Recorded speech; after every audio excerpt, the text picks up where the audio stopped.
Hey guys, happy Martin Luther King Jr. Day.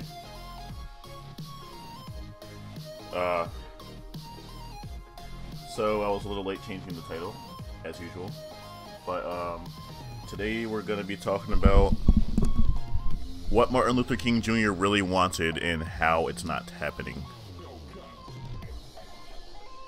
I mean, we all learn about Martin Luther King, or at least us people in America do. I don't know how education systems in Europe work in regards to Martin Luther King Jr. Day. Happy Milk Day. Happy Milk Day to you too, guys. Happy Milk Day. Hopefully you guys got a good 3-day weekend from this, at the very least. I didn't know it was Martin Luther King Day. Really? Where are you from, Quarantine?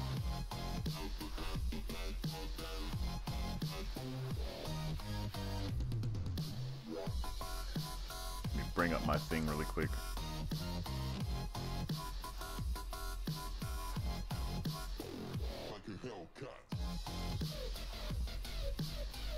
Alright. Sorry, just trying to get. I really need a third monitor at some point, but that's a long-term goal.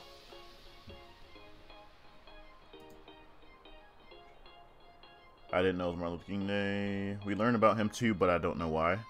I mean, his movements and speeches had a really big influence on the world as a whole. Like, I mean, you see it today. The United States is a very influential country. Like, even our presidential election, people around the world knew more about our presidential election than I did, and I'm American, so that's saying something. So the worldview of blacks and equality was changed thanks to him, not just the American view. But it still wouldn't surprise me if people didn't, you know, teach about it though in other countries.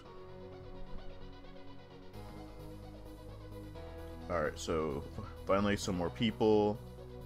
Yeah, we only got 9 people right now. It's unusually low, but still 9 people. Thank you for watching. Thank you for being here. I'm French, so don't celebrate. Oh, you don't celebrate MLK Day in France? He's Nelson Mandela, but American. Yeah, pretty much. Because apartheid was pretty much the South African equivalent of the Jim Crow segregation laws in the United States, except the apartheid only ended in the 90s, whereas the Jim Crow laws and segregation ended in the US back in the 60s, so it happened a lot earlier than apartheid. Can you guys hear me alright, by the way? I think my music might be too loud. Don't forget to like the video, guys. Thank you, Mastermind. Yeah, only like it if you really like it, though. I mean, I know it just started, so a little too early to judge. Alright, Martin Luther King seemed to be respected by some important people in Ghana. He was invited there by Kwame Nkrumah to celebrate their independence. Oh, that's awesome. Yeah. Yeah, he was, like I said, he had a really big influence on the world as a whole. And, I mean, that's typical of the United States, you know. So, anyway, what I want this stream to be about, basically, is we all know about Martin Luther King, most of us, at least. We know he was probably the most influential leader as far as the civil rights movement is concerned. There were others, like Malcolm X, Rosa Parks, people like that, but Martin Luther King was probably the #1, especially considering he was assassinated, you know, which was very tragic. I mean, so was Malcolm X, but Malcolm X was assassinated by his own, you know, by another black person. Whereas Martin Luther King was assassinated by an angry white man who didn't want blacks to be equal. So, I mean, that's quite a bit different. So, anyway, the thing that people tend to overlook about Martin Luther King is that he was fighting for equality. I mean, that's obvious. People hear it all the time, equality, equality, equality. But a lot of people don't think about it. He wasn't fighting for black rights. He wasn't fighting for tearing down the white people and subduing the racists. He was fighting for all human beings being equal. That's it. He wants... I'll actually go over a few quotes from him. One, for example, one of his famous quotes says, "Hate begets hate. Violence begets violence. Toughness begets a greater toughness. We must meet the forces of hate with the power of love. Our aim must never be to defeat or humiliate the white man, but to win his friendship and understanding. He made that quote in 1958. Which, you know, people seem to like overlook that. He clearly says he doesn't want to defeat or humiliate white men. All he wants to do is win over friendship and mutual understanding between the two races. He wants us to value one another as human beings. That's it. He's not looking to fight or overcome or overtake one race. But unfortunately, these days, especially in recent years, there has just been such fierce competition between black versus white lately, and that's like totally not necessary. Well, maybe the most renowned, but I'm not sure about the most influential. I mean, debatable. I mean, we don't have a Malcolm X Day or a Rosa Parks Day, you know. The only real black hero day we have is MLK Day, so I definitely think it's... MLK Day is a national holiday, you know. A federally recognized national holiday for a black man, and it's the only one. It's the only national holiday for a black man. So, I think he definitely was the most influential. He even met the president, you know. How many other civil rights activists of the black ethnicity met the president? He literally shook hands with John F. Kennedy. So, yes, MLK is an American thing. Yeah, maybe some, but teaching Africans about their ancestors supposedly are slaves is false. Pretty sure Abe Lincoln said something like, to destroy enemy, make them your friend. Yeah, something like that. Black Lives Matter movement, yeah. Like, lately, stuff like that has just been really undermining all of what Martin Luther King has fought for, which is sad. It's... people these days want war with one another. Like, the BLM people want to, you know... obviously not speaking for all of them, but the movement as a whole is perceived as, like, you know, a hostile thing. Like, you know, Black Lives Matter, and people view it as, you know, black people being more important. The movement, I'm sure, had noble intentions. Let's try not to steer too far off topic, but the movement as a whole had noble intentions, which was Black Lives Matter too. But instead, it's perceived as just Black Lives Matter, nothing else. And a lot of black people of black and white ethnicities look at it that way, and that's where all the problems start. They should have been more... I mean, the name of something can really influence the way people perceive it. For example, feminism. Feminism is an organization about equality. Yet it's called feminism, which clearly indicates it's for women, you know, feminist, feminine. If we made a movement called masculism and it was for, you know, and we said, oh, it's for equality, not just men, how do you think people take that? You know what I mean? So that's how BLM is. That's how it's perceived.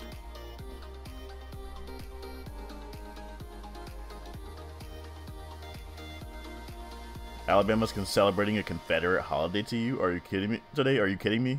What's the name of that holiday? Green Tiger. Wait till 2060s. 60s were always the revolutionary change for blacks since 1860s, 1960s. Yeah, I hope you're right.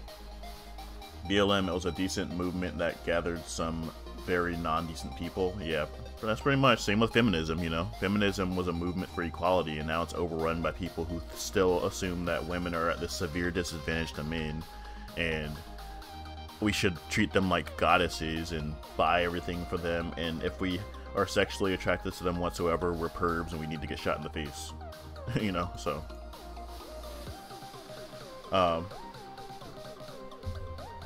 Robert E. Lee Confederate Memorial Day. Why would you celebrate? Why would you create a holiday? Why would it even be legal to create a holiday for the leader of a country that tried to secede from the Union and enforce slavery? That's kind of crazy. So, here's another quote by Martin Luther King. He said, "We must continue to resist the system of segregation. We must work constructively to improve the standards themselves. This is a great hour for the Negro. The challenge is here."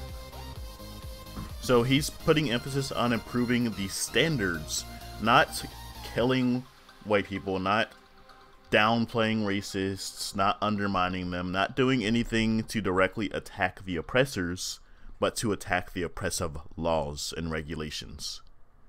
That's what his focus was. For the laws to be catered to treating humans with equality. Like, that was his goal. And then, hold on, let me find the other one really quick. Probably the most famous one.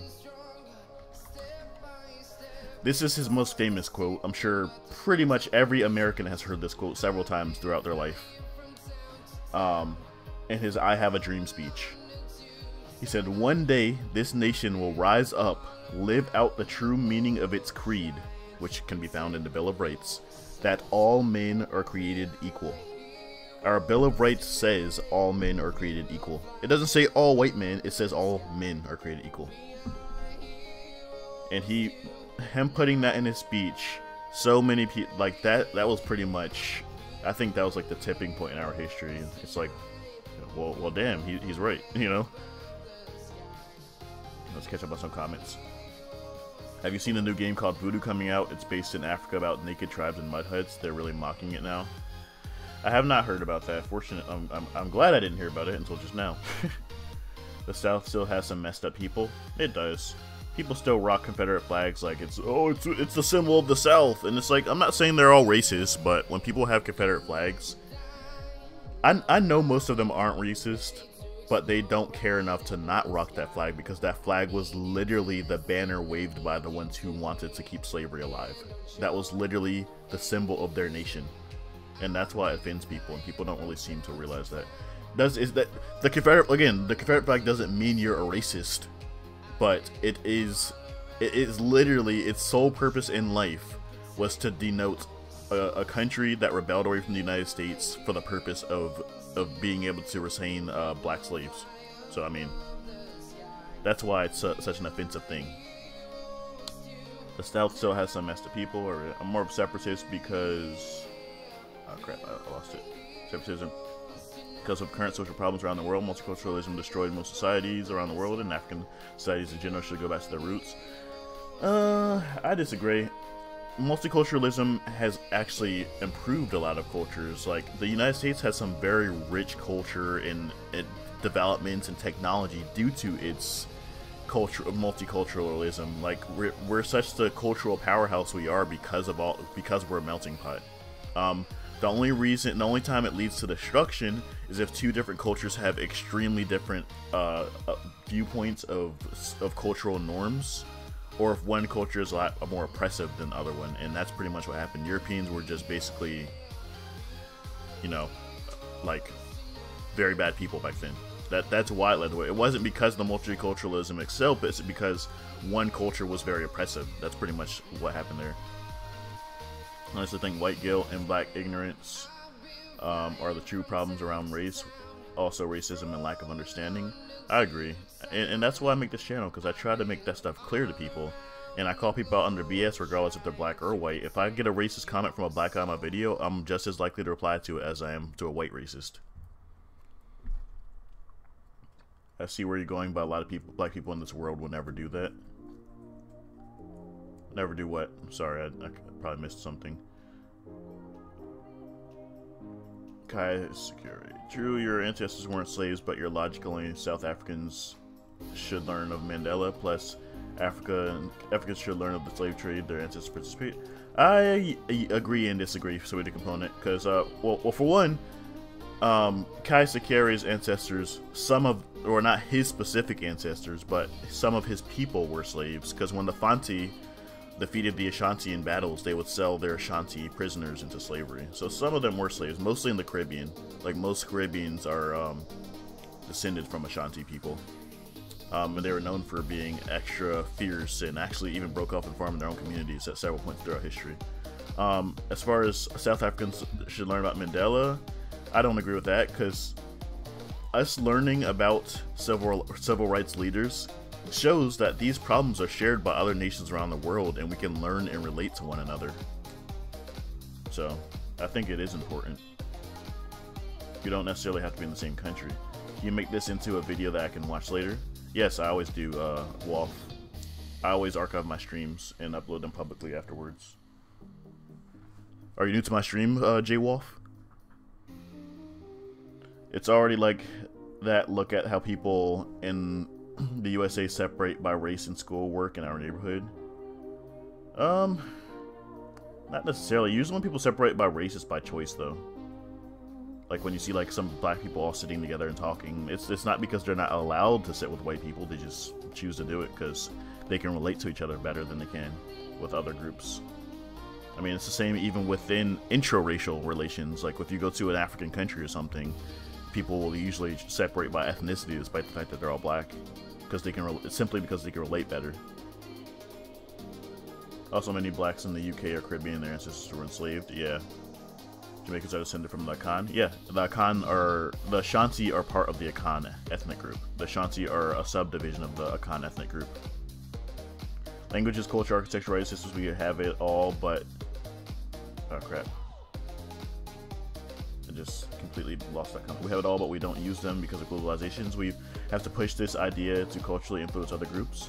You know, I don't know if I still have the tab open, but there was a... Oh yeah, I did find it. It said,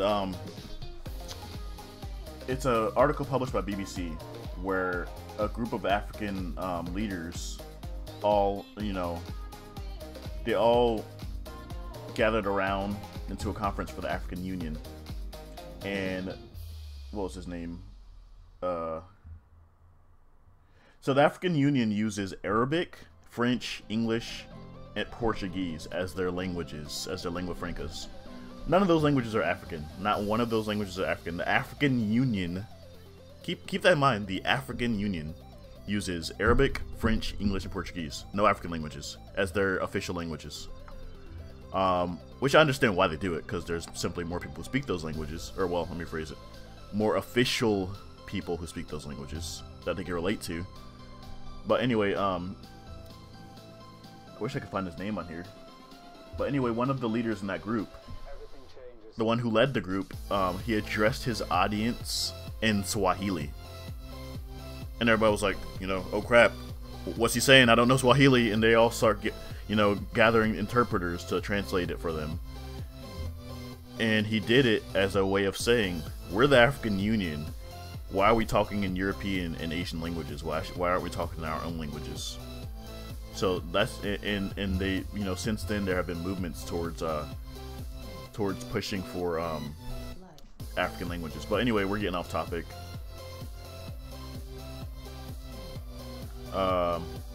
Yeah, Swahili is now used, Prince Shalabar, but it wasn't before. Alright, and then here's another quote from MLK that denotes his purpose and his goal, which is equality. Not white men are bad, black people are good, we should fight them, blah blah blah. No, equality, human equality, human beings. White, black, Asian, none of that matters, we're humans.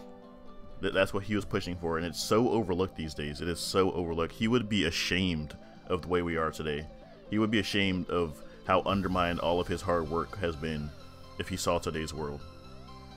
We've broken loose from slavery, and we have moved through the wilderness of legal segregation. Now we stand on the border of the promised land of integration. So he's saying, we've broken out of slavery, we're moving through legal segregation, now we're on the border of the promised land of integration. He's not saying the promised land of getting rid of all the racist people, blah blah blah. No, integration. We fought all these battles up to this point. Now we're almost there. Let's get there. And because of all these people trying to constantly create wars with one another, like you're white so you're bad, you're black so you're bad. Because of that, integration isn't happening. Integration is slowing down. We need other big speakers like Martin Luther King who can keep these people in check, I wish he was still he was still alive today, because I'm sure our society would have went in an entirely different direction as far as equality is concerned.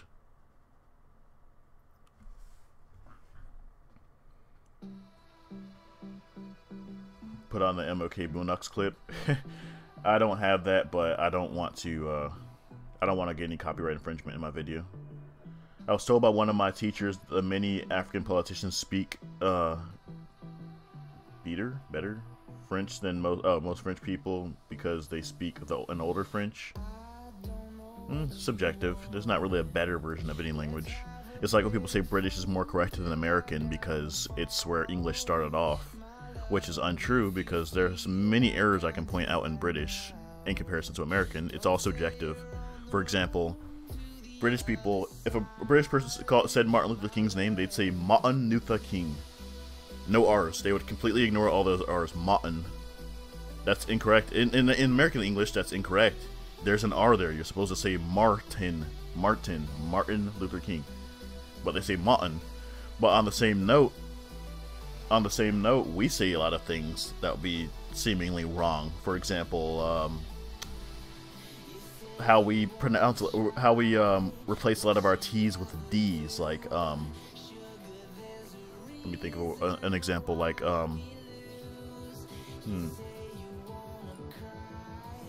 like total, like the word T-O-T-A-L, we say total. We completely pronounce that second T with a D. So again, it's all subjective.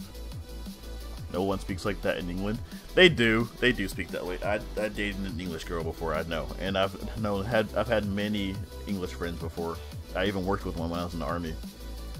If an R comes after a vowel, maybe you guys can notice it, but we can't. If an R comes after a vowel when you're speaking British, you can't hear it. It's like Martin, or like get in the car. Get in the car. Let's go for a ride in the car. You know, not car, car. So there's no R there.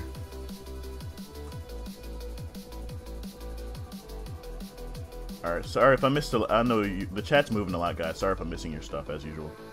Feel free to repeat yourself if you had a question or something, because I might miss it. Season 4 didn't suck, it just didn't feel like the Boondocks. I'm new. What is this guy doing? What is this guy doing? Thanks. I'm glad I'm this guy. Yes, Queen's English. I'm just saying, I know there are different dialects within the British Islands. I'm aware. I'm not going to pretend like I know all of them. I've heard many of them, like the Somerset accent, for example, where they add an extra R. Like in the word like stamina, for example, they'd say like staminer.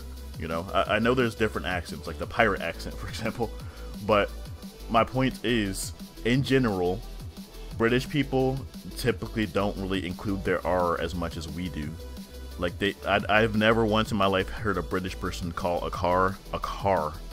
I've never heard them say like Martin or car or I don't know, tardy. They'd always say toddy and caw and Martin. Bro, I've lived here most of my life and I never heard an accent like that. I mean, I wish I could say I believe you, but maybe it's just because you're so used to American TV or something. I don't know, but I've never once in my life heard a British person who pronounced their R's. They pronounce them if it's at the end of a word, like I don't know, barter, or like major.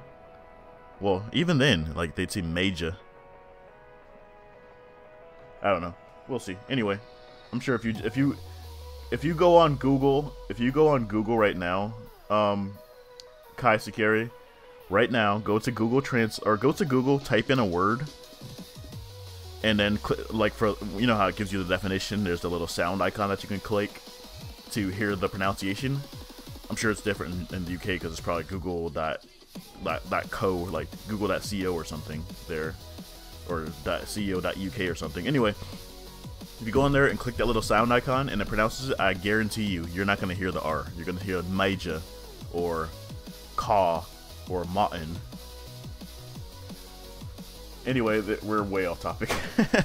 So,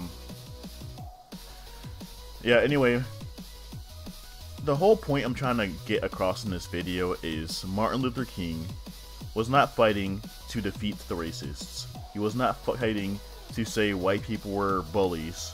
He was not fighting to say black people were better. He was fighting to say that white people and black people are both human beings and thus should mutually respect one another and live together in harmony. That's what he was saying. All of his speeches put high emphasis on that. And he, like, that mentality is what needs to happen. Like, that's what my channel is about too. Like, I'm simply teaching facts about African history in a neutral tone. Like, I'm not here to call out white people. I'm here to just teach and educate about black history before slavery, before segregation. And unfortunately, when I'm teaching those things, I do have to bring up slavery and segregation, and the sad and unapologetic truth of that is that white people were responsible for those things. But I'm not doing it as a means to play victim and say white people are bad. I'm just doing it as a means because it happened and it's part of education. And I try as much as I can to steer clear of those topics and just teach about African history. But like I said, Martin Luther King, he had that same idea. Like, he wanted to just simply, he wanted us to just integrate.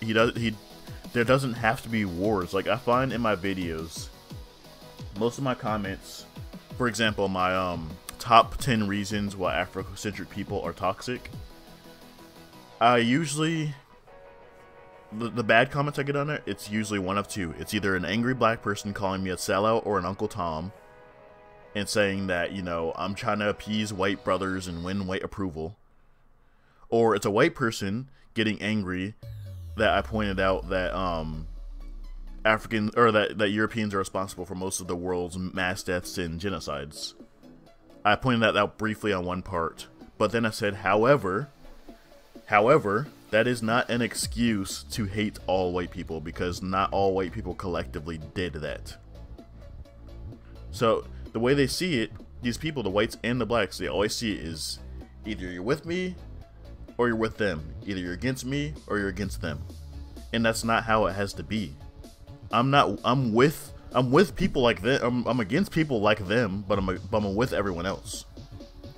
I'm with people who support and defend the idea that we're all human beings and there are bad ones and good ones of all colors. All colors, ages, genders, ethnicities have good and bad people. And until you prove to me that you are not a good person, I will treat you with just as much respect as I do with the guy right next to you, regardless of what color they are. Reporting in. What's up, not Bruce Wayne? The Orange Shadow has arrived. Seen you say a few things as well, Tim. By the way, for all of you patrons who made video requests, sorry for the delay. It's been super busy. Started school, had a lot going on, so I'm actually almost done with one of my video requests, but unfortunately I can't remember who made the video request. Because most of my people, they send me emails or post on the Patreon page or something with what their request was. But this one, I think he did it during the live stream, so I can't remember who it was. But yeah, the video request was on scientific racism. That's probably gonna be my next video. So if you were the owner of that video request, scientific racism, let me know your name so I can make sure to credit you in the video. One day you'll reach a point of Black Hebrew, white people are savage, Gentile liars, so I will unsubscribe now. You're still brilliant. Okay. You feel free to, if that's how you feel about white people, go ahead and unsubscribe. Because yeah, like I think you'd have to be mentally ill if you can look at someone's skin, just their skin, and immediately evaluate what type of person they are. That makes literally no sense. Like, I mean, what if I don't know, what if I bleach my skin? Would I automatically, would my mind, would my mentality suddenly change? Would my way of viewing the world suddenly change just because my skin's lighter now? Like, that literally makes no sense. So if that's how you feel, I'm glad that you unsubscribed to me. Alright, I love diversity, but I think creating a common culture altogether is more strength. Yes, it is, but the thing is, cultures are, throughout human history, have been created through mixture of other cultures, like the strongest ones. For example, the Roman Empire was a melting pot that spanned 3 continents. You know, the United States, a melting pot. Melting pots have always been the strongest. Egypt, a melting pot. White supremacy, like all supremacists are jokes, except Louisiana supremacy, which is yeah, sure, Green Tiger, whatever you say. Do you think MLK could have been president? Today, maybe. But back then, no, never. Because there was still a strong, freshly ripe brand of racists that existed during his time.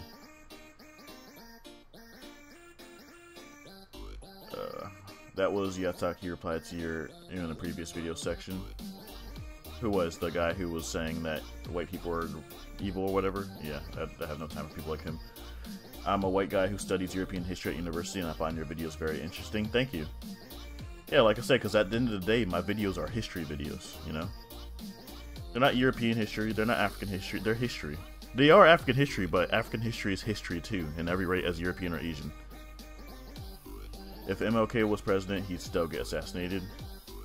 Yeah, let's not say things like that though. That's, yeah, this is the day where we're celebrating him. Why do you think black racists talking about white people sound like white racists on Jews?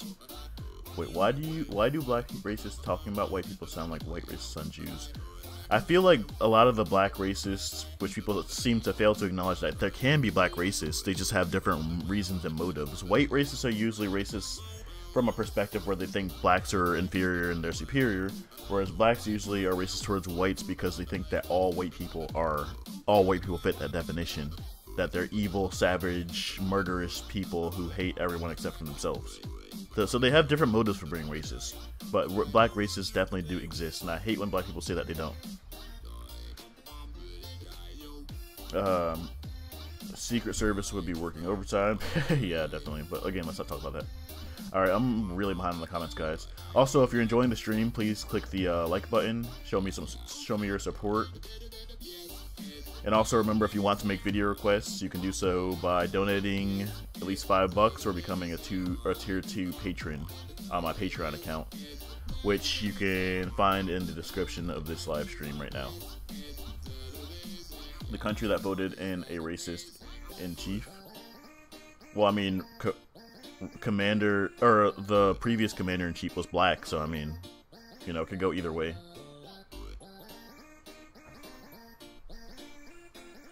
There was a song the other day actually that said what was it? Oh yeah, said you hated Obama, you couldn't wait to get him out of office, and then Donald Trump was payback for that. It was a pretty viral video. It was a rap video called "I'm Not Racist." I'm sure plenty of you probably heard of it before. You watch Adams Ruins Everything on Christopher Columbus, by the way? I have not. Yo, what did you think of Obama's presidency? I personally found it meh.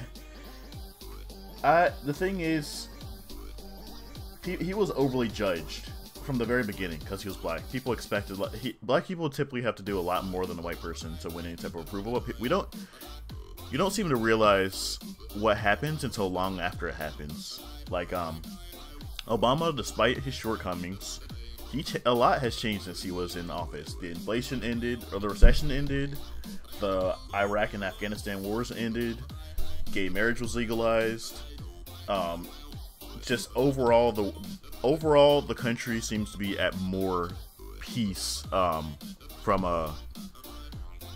mean, obviously there were some things like BLM and stuff that happened, but there are a lot of big things that happened while he was in office that people completely overlook. Like, you remember before when Bush was in office, people were getting evicted, people were getting laid off, having to sell their houses, foreclosures. Like, gas was like freaking through the roof, prices were through the roof. We had wars with with Iraq. Like, it was bad. So anyway, let's stay on topic. I'm not racist. Joyner Lewis. Yeah, I'm not racist. Joyner Lewis. It was okay, better than Bush Trump. Haiti sounds as America. Wait. Haiti counts as the Americas Columbus did discover the continents. Oh, I guess you were talking to somebody named Haiti counts. I don't know.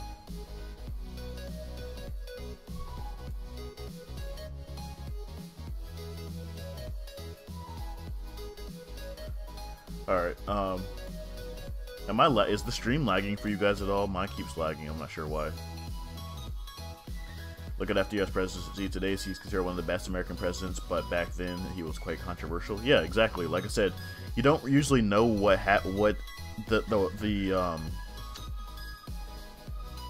don't usually know the impact something had until long after it's gone.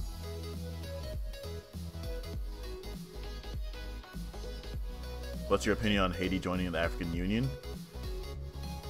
I don't know. I don't really have. I don't think that makes any sense because Haiti's not in Africa. You know, it's like how Morocco wanted to join the European Union, but they said no because Morocco's an African country, not a European country. Despite the cultural connections, it's still not an African country. Yeah, it lags from time to time. Yeah, I'm not sure why it keeps lagging.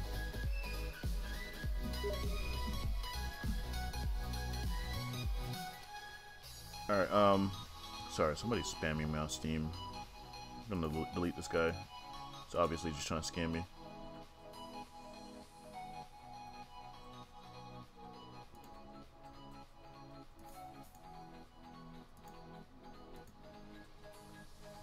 Alright, so yeah, let's see if we can find some more quotes from him that stress the point. So, another famous quote he made in 1956. He said, "We believe in law and order. We are not advocating violence. We want to love our enemies. If I am stopped, our work will not stop, for what we are doing is right."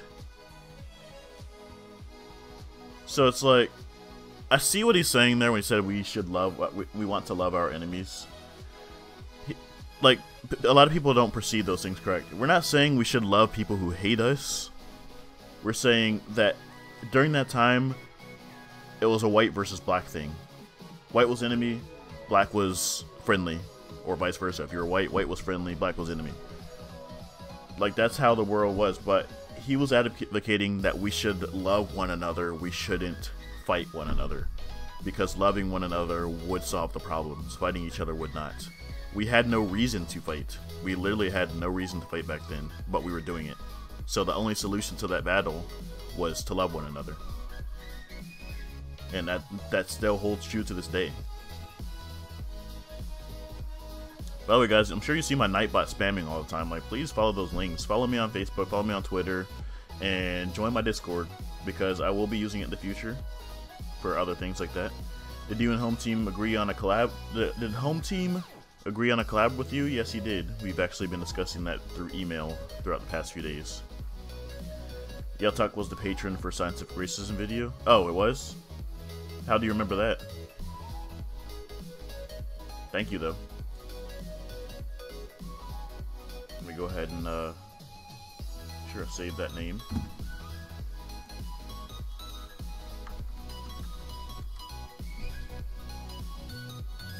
Who told you to hate yourself, Malcolm X? Oh, that was a quote from him? Yeah. Scientific Racism video that I'm working on is actually going to stress that point that you just made, Quarantine. Cool, what's the collab going to be about? We're probably just going to start with something small. Right now we were discussing doing a video about African mythology. More specifically, probably like the Yoruba pantheon.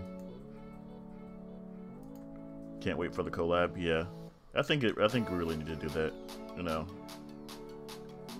because we have very similar channels, very similar voices, and we need to work together to make our voices heard more than these Afrocentric racists who are hogging the spotlight.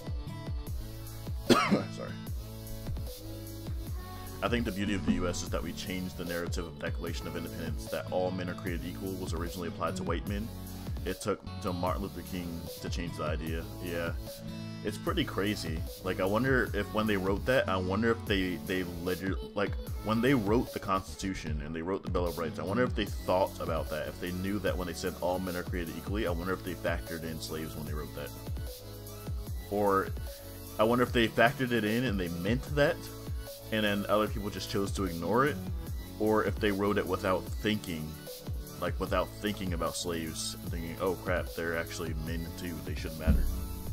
That's something that's pretty interesting to think about.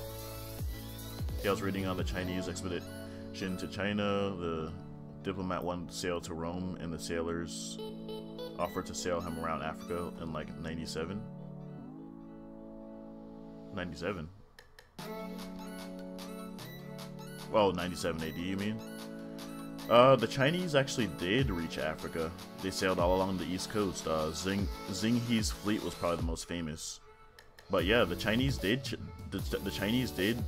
explore the coast of Africa extensively, and vice versa. The Chinese, or as you know, I mean, I'm sure you've seen in my videos, the Chinese and the East Africans were trading since the year 500 AD.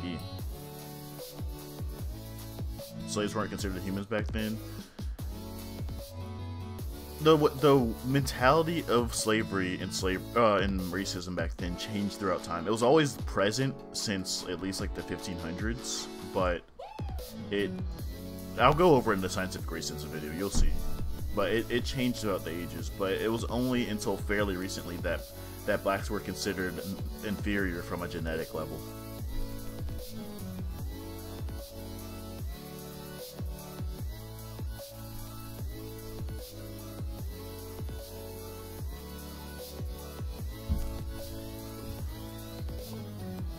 No, Thomas Jefferson had slaves and still wrote the Declaration. Oh, okay. Yeah, it's been a while since I've been in an American history course, and to be quite honest, I don't really do a whole lot of research into American history. I think it's relatively lackluster compared to the history of other parts of the world. Mostly because America's just a very new country, and our history is full of blood and savagery, so.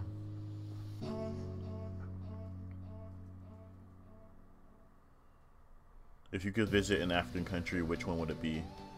I'd say my top two choices would be Ghana and Nigeria. Ghana, I see its history is amazing and its current state is amazing comparatively speaking, compared to Africa. Like, they have their own space program, their own automobile industry. They have, you know, a high education and literacy rates. I think they're going to become the first African superpower for sure.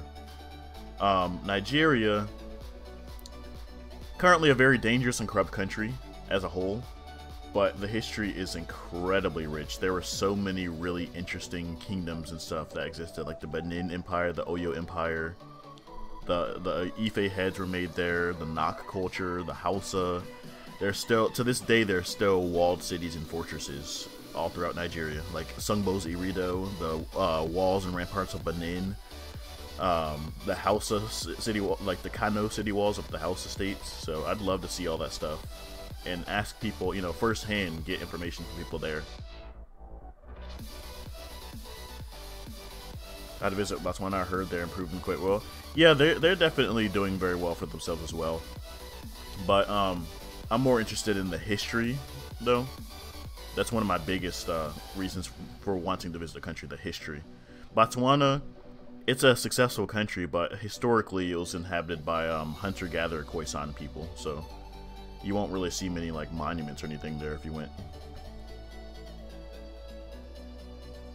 For me, it's Ghana, Kenya, Rwanda, and Namibia.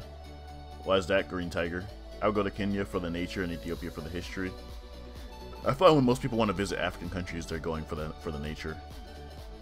You know, if people go anywhere else, they're going for, you know, the architecture and the culture and the people. But when people go to Africa, they usually just go for the history or for the nature.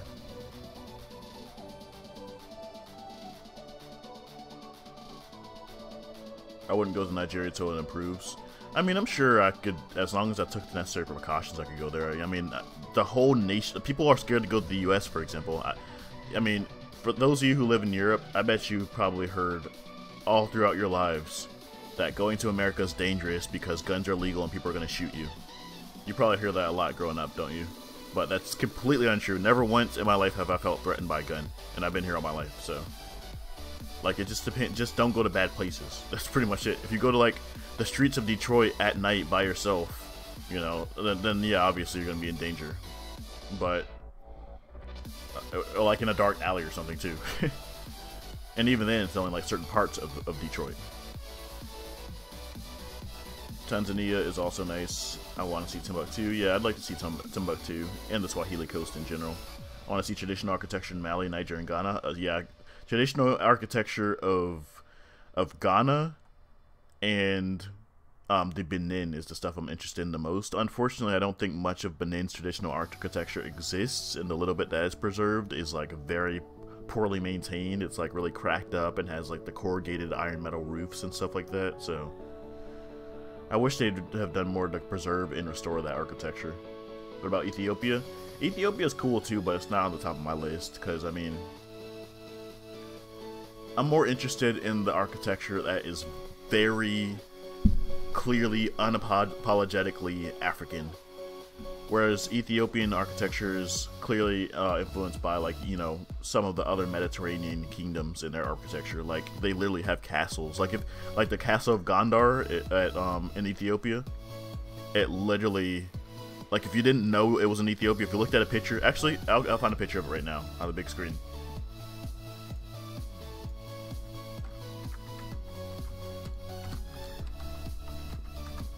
For those of you who've never seen it before. Alright, so, yeah. So this is the castle of Gondor, or the city of Gondor in Ethiopia. I mean, clearly influenced from, you know, European medieval castles. So, it's impressive, you know, it's a fully African city. I mean, Africans built it with their own bare hands, but it's clearly heavily influenced from European architecture. And so, though it's impressive, I'm more interested in traditional African architecture, such as, let's see, don't judge my 8 million tabs on my internet window, by the way. Like, the Ashanti architecture is beautiful to me. Like, I would love to see it. Not much of it still exists to this day. Here's some old photos of some of the structures that don't exist anymore. This was after the Anglo-Ashanti Wars, so the building's in ruins, but it's you can get a good image of how it looked before it was damaged. Like, that's absolutely beautiful architecture. I wish there was more effort put into restoring this.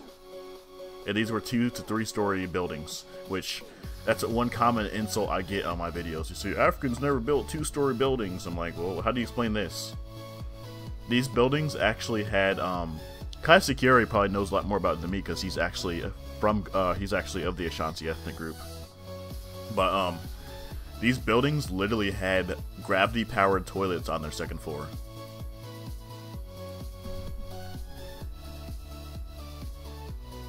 Mali had 2-story buildings? Yeah, they did.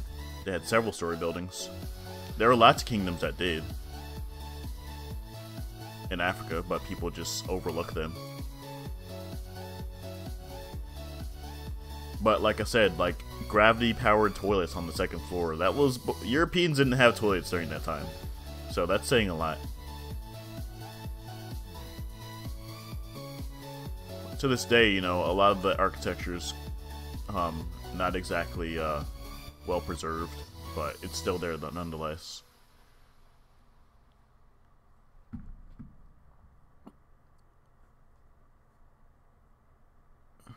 Wait, did Thomas, Oklahoma, Ethiopia has a lot of Semitic and Southern European cultural influence? No, he's right. It does. It does.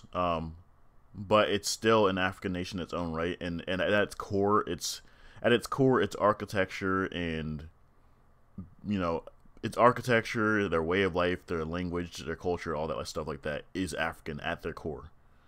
But they're more strongly tied into the Mediterranean world than the rest of Africa. So I'm not downplaying their accomplishments. I mean, if you go to Italy, even the Roman Empire, you know, even the Roman Empire was heavily influenced by African and Asian cultures and architecture. But, you know, we're so ingrained culturally to view, you know, African accomplishments as always being borrowed where European ones aren't. But that's not the case at all. I had a guy telling me that the Mali Empire, their writing and stuff was all influenced by Arabs, therefore it's invalid. And it's like, if that's the case, then is the United States invalid? Because we use Latin characters. Does that mean we were part of the Roman Empire? Because they're always saying, like, oh, these Muslim empires were conquered by Arabs. No, they weren't. They were Muslims, but they weren't conquered by Arabs. According to that logic, the United States was part of the Roman Empire because we use Latin characters, and even our White House is modeled off of Roman architecture. Our government is modeled off of the Roman Republic system, you know? And we use these numbers 1, 2, 3, 4, 5, 6, 7, 8, 9 are Arabic numerals. You know, those are Arabic numbers. Yet nobody says anything about the United States or the rest of the world. So that's one thing I really don't. That's one thing that really hurts African people's views and perceptions of Africans. Yeah, I'm not sure why let me try ending this music. My internet's being kind of laggy today. Maybe if I end the music, it'll be a little better, since it doesn't have to buffer as much stuff.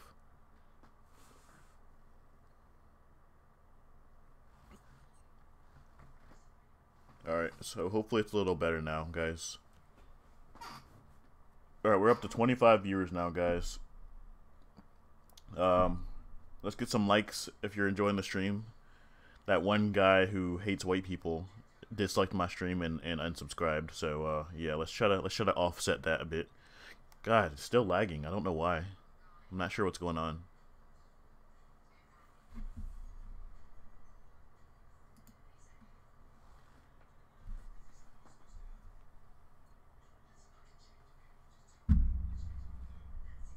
Oh no, you didn't have to delete that. You didn't have to delete that comic. That comment. Kai, he wasn't doing anything wrong with that comment.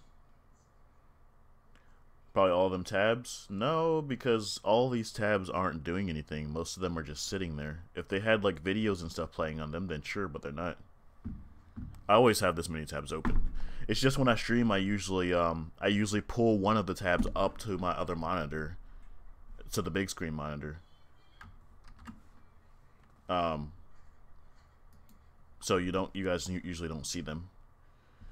27 viewers, guys. Let's break our record. Our record is 35 viewers, I think. Let's break our record. Let's try to get there. Share it on your Facebook, share it on your Twitter, share it with your friends. Have them come and join and hang out. And in the meantime, let's read some more quotes from Martin Luther King. So, another one of his quotes was, "3 simple words can describe the nature of the social revolution that is taking place and what Negroes really want. They are the words all, now, and here." So, you know, basically wants, like, because black people were second-class citizens. We were living in a free country that was known far and wide for being the freest state in the world. Europeans flocking in all throughout history, making the U.S. into the 3rd most populated country in the world because it was known far and wide for being equal, and you could have the American dream and build your family behind a white picket fence in the suburbs.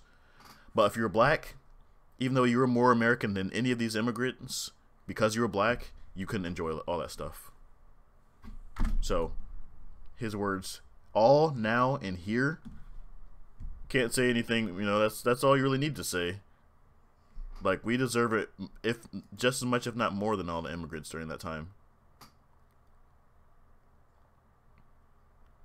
Actually, Arabics took numbers from the Indians.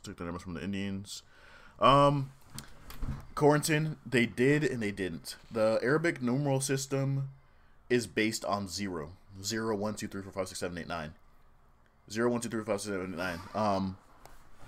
And the concept of 0 was not used elsewhere. So the Arabs got the concept of 0 from the Indians. And then they used that and made their own script, their own number system. Okay, guys, I keep breaking up. I'm going to restart the stream really quick. I don't know what's going on. Okay. Stream is reset. Hopefully it's a little better now.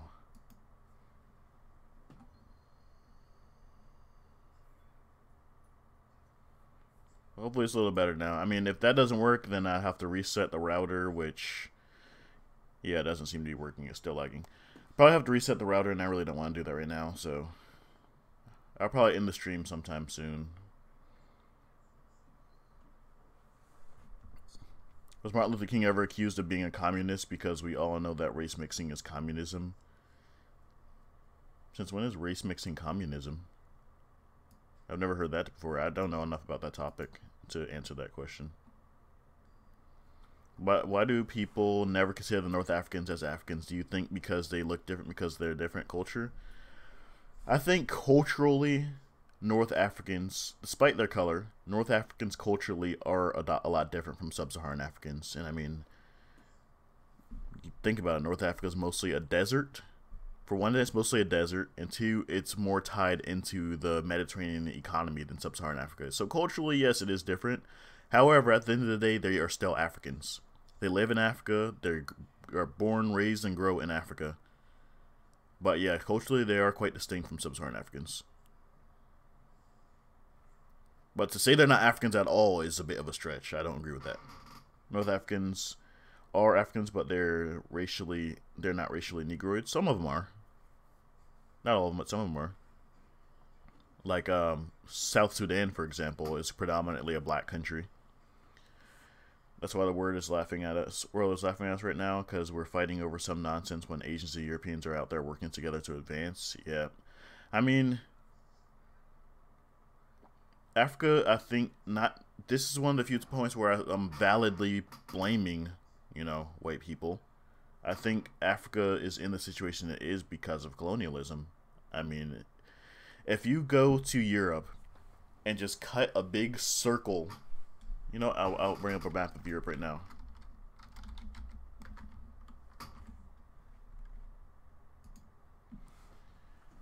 If you grab Europe right now, right? And then you just cut this big circle like right here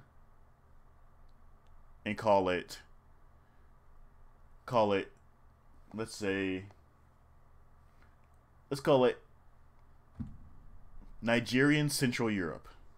Just call it Nigerian, new Central Nigeria or something.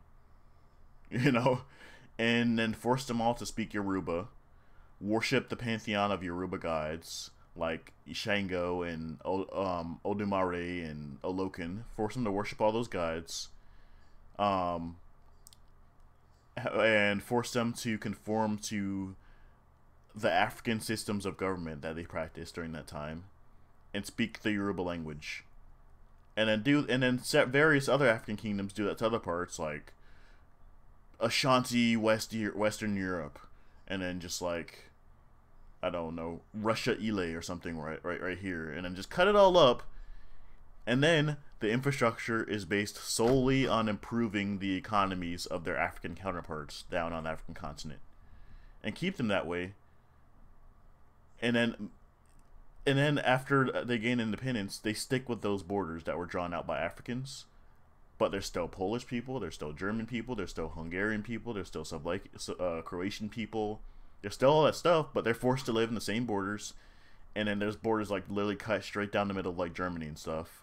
So they're all in different countries, separated. Some separated from their friends, some forced to be with their enemies, speak a different language, practice a different religion, practice a totally different foreign form of government from one another, all the while doing it right next to their enemies who they hate.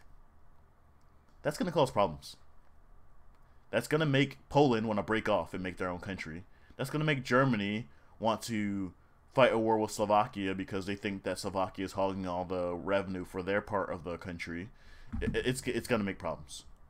And it's going to make Romania say, F all this stuff. I hate this whole system of government altogether. I want to be back to my own stuff. I don't care about anything else.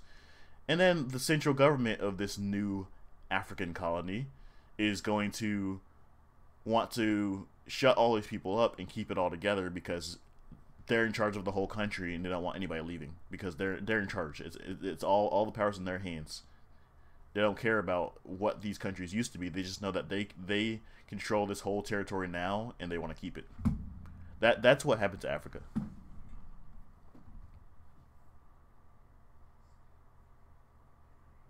Alright, sorry. I kind of rambled on. I probably missed a bunch of stuff. Just stopping by to make an excellent point. Is that you, is that your reply to my point, or did I miss something you said, Truth Teacher?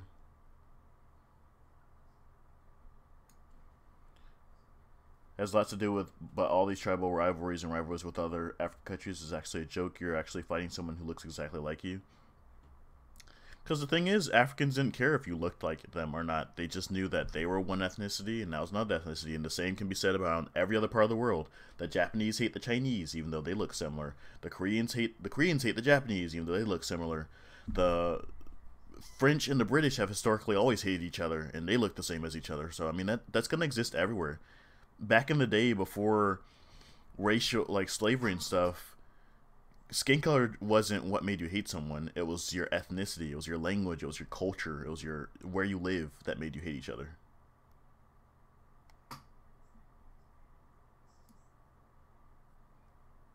Fula are believed to have some Arabic ancestry. Pretty much any successful kingdom in Africa is always believed to have some kind of foreign ancestry. Now Africa would never redraw its borders willingly to make tribes their own nations, or else Africa would be filled with tiny, insignificant kingdoms of tribes.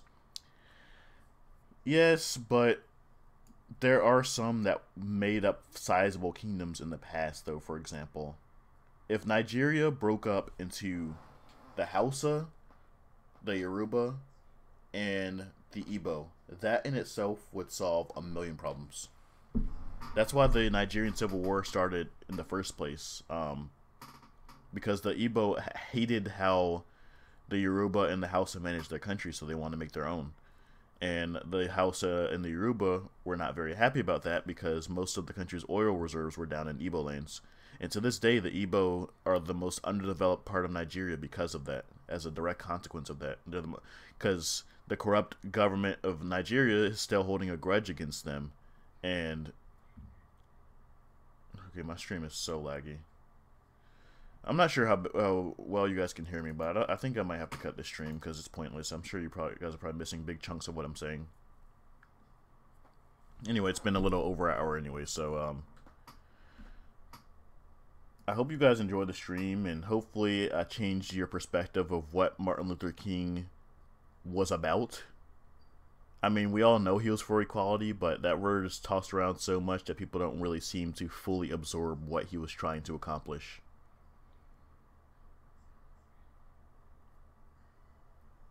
Can you really hear me fine? Because I'm looking and my stream keeps freezing and lagging, so I feel like you guys are missing chunks of what I'm saying.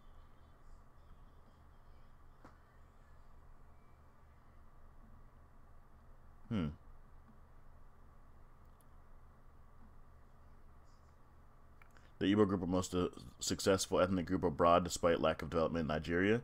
And I think that's probably because they're in a country where they can't progress at all. So then when they go to other countries that allow them the opportunity to do so, they take full advantage of it. That's why.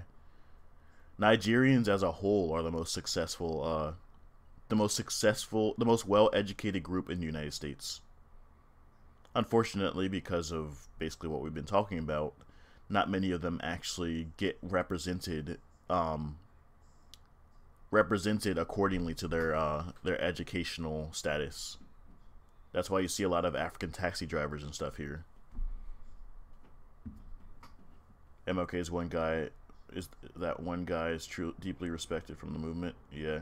You ever read Things Fall Apart? Gives a look at Igbo culture. Yeah, we read that in school, I remember.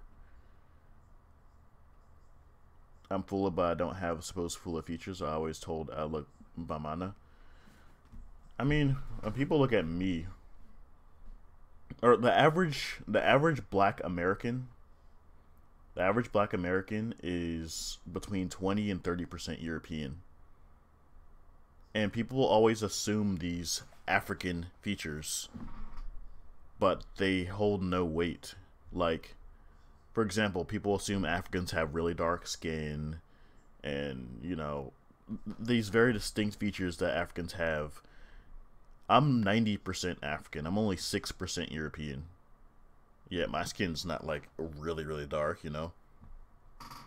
I'm 90% African. I'm higher than the average black American, you know. So, and I know several people who have darker skin than me. So it depends just a lot of your ethnicity, where you come from. Africa is the most racially, culturally, and genetically diverse continent in the world. So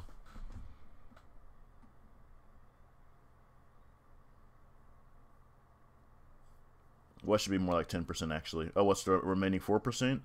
I got 1% Native American, 1% 1% Central Asian, 1% Native American. Actually, no. Oh, I'm sorry, I lied. I'm sorry, it's 8% European. And then 6% of that 8 is British. Sorry. Yeah, so 8% European, 10% African, 1% Central Asian, and 1% Native American. Home between is between 90 to 100% African. Yeah, he's lighter than From Nothing. Yeah, I saw that video actually. I saw his ancestry DNA test result video, and then one of my viewers actually, he just took his DNA test and he could pass as a mixed guy, and he's over 90% African as well. So you're like Mongolian, possibly. Could be Pakistani, Mongolian, like Kazakhstan, one of those areas. Who did your DNA test for you? AncestryDNA.com. Probably gonna get a kit for my girlfriend too, because I'm curious about hers. That'd be cool to find out. All right, guys. It was a good stream though. I mean, despite the fact that, you know, even if the lag is fine, it's we're coming up. We're over an hour now, so trying to keep the streams around an hour instead of being on here for like 6 hours like I did on the other days. You know, then you just run out of things to talk about. So I hope you guys enjoyed the time, and I hope you learned something from my stream about Martin Luther King. Like, not even necessarily learn something, just your mentality towards what he was fighting for. Hopefully, some of you guys that changed your mind about it. Yeah, I'll see you guys next week, maybe later this week. I'll just follow me on my Facebook, my Twitter. I always keep you guys up to date when I'm doing random streams here and there. There's my Facebook, there's my Twitter. If you want video requests, become a patron. Really would love the support from Patreon. Donate, you know, all those good things. You can make video requests when you pay. Chris Petrel is actually the next on my list of the video I'm going to be making of a patron request. After the video, after I finish the video I'm working on yours as well, Chris Petrel. It's going to be about the maritime traditions of African African countries, courtesy of Chris Petrel. Come to my Discord. I'm hungry. I have a Discord as well. Here's a link to it right here. Are you on Instagram? No, I'm not, but I will soon once I start on that My Empire series. I'm going to be uploading pictures and stuff on the Instagram for that. Yeah, sorry, Miss Alpha. Maybe we'll I'll catch you next time, but I will archive this stream if you want to watch it again. If you want to watch it. And I'll see you guys next time.